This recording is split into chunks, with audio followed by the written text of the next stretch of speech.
What's up, everybody? Welcome back to the channel. Today, we're going to be walking through how to patch a small hole in your Sitka waders or any breathable wader for that matter. So before we jump into the video, make sure you drop down below, like this video, subscribe to the channel, head over to Instagram, head over to TikTok, give us a follow, see what's going on over there. So if any of you that follow me on social media know that back in mid-December, I posted a video where I found about 1.5-inch tear in my Sitka waders while I was out in Arkansas.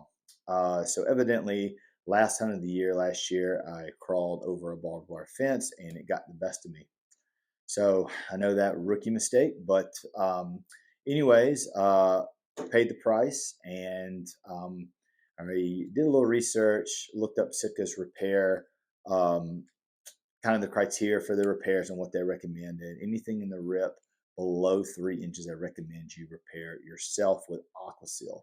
So I watched a couple tutorials, talked to a couple of guys, and seems very straightforward. I've used Aquaseal before to repair things, and so I just went ahead and ordered the Gear Aid wader repair kit. Got it off Amazon for about $9.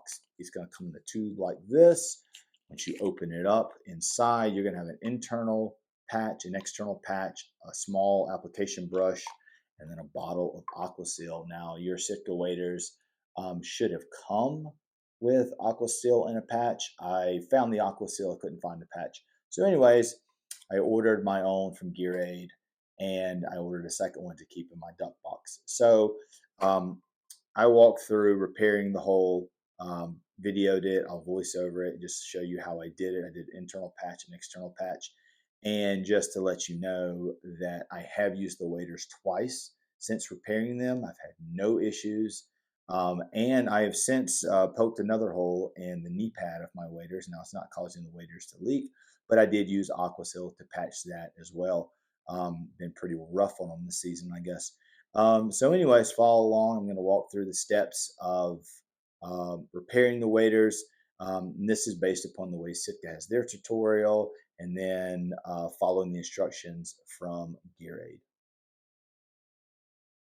All right, everybody. So first thing we're going to do is clean the area really good. So we're treating the tear in these waders almost like you would treat a wound on your body, almost like a cut on your body. So we're going to clean the area really, really good before we apply our Aquaseal or like a Band-Aid, right? So we're going to clear any dirt and debris from the waders. We're going to flip them inside out. You can see that tear pretty good right there.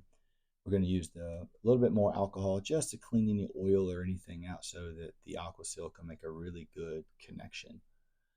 So we're going to let that sit for 20 or 30 minutes so it dries really well, and then we're going to start on the outside. So here is my Gear Aid pack. It's going to come with Aquaseal, an application brush, and 2 patches, a black external patch and a clear internal patch. I guess you could use them either way, but I like the black on the outside and the clear patch on the inside.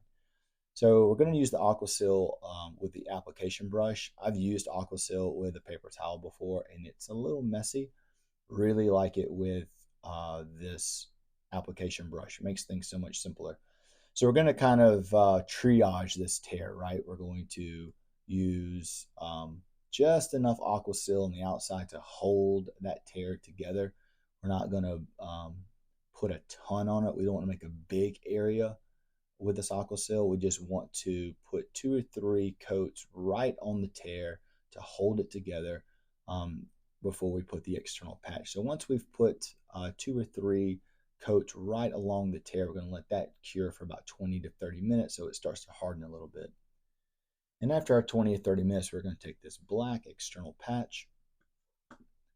We're going to flatten the waders out, and then we're going to apply this external patch almost like you would do a window sticker on the back of your truck window, right? You're just going to lay it out nice and flat. You want the tear to be in the middle of the patch, and you want to get any air bubbles or anything out. And we'll smooth it out a little bit just to make sure it has good contact, and we're going to really put pressure on it once we get the internal patch in.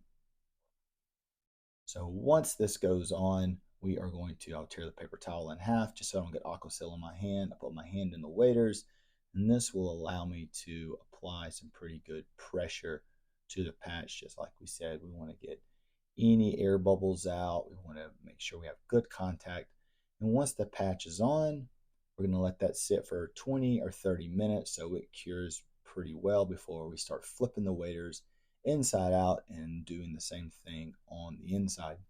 So on the inside, this is where we're going to put our heavy coat of Aquaseal. I'll put 4 or 5 coats on here, or 4 or 5, drops on it, and be pretty liberal with it. And I don't mind covering an area an inch or so around the tear. I've shortened the video a little bit because it takes me a little while. I'm putting a bunch of it on here. We're going to put a bunch of Aquaseal on here, and then we're going to apply the same thing with the internal patch. And once we apply the internal patch, which we're about to see, we apply good pressure to both sides. The waders need to sit for around 24 hours before you really use them. This gives everything a lot of time to cure. So just like the external patch, we're going to put it on nice and smooth. And now we're going to kind of see I have the waders folded. We're going to apply pressure on the fold, and it's going to put pressure on the external and internal patch. Once that's there, nice and good, we're going to give them 24 hours at room temperature to allow this to cure really well before you use them, and you should be good to go. All right, guys, so I hope you enjoyed the walkthrough of me applying some Aquaseal and a couple of patches to my Sitka waders. This is all being done by the instructions from Gear Aid, and then also following along with Sitka's instructions for repairing small holes and leaks in your waders. Anything 3 inches below that recommends you repair yourself. So just to clarify, I've used the waders twice since then, and I've had no issues with leaking. Um, do I think that that hole will probably leak again in the future? Unfortunately, yeah, probably will. I'm kind of bummed about it, but keep a little Aquasil with me. I think I'll be able to get it taken care of. Luckily, it's high enough, just under the butt that I probably won't be sitting submerged. I would rather be there than just above my boot. But anyways, the waiter's been working great ever since I did the repair. And we appreciate you guys for stopping by. Make sure you check out our sponsor, Quantum Gear, over at quantum.com. Use promo code FSReview to get you 10% off everything on the site.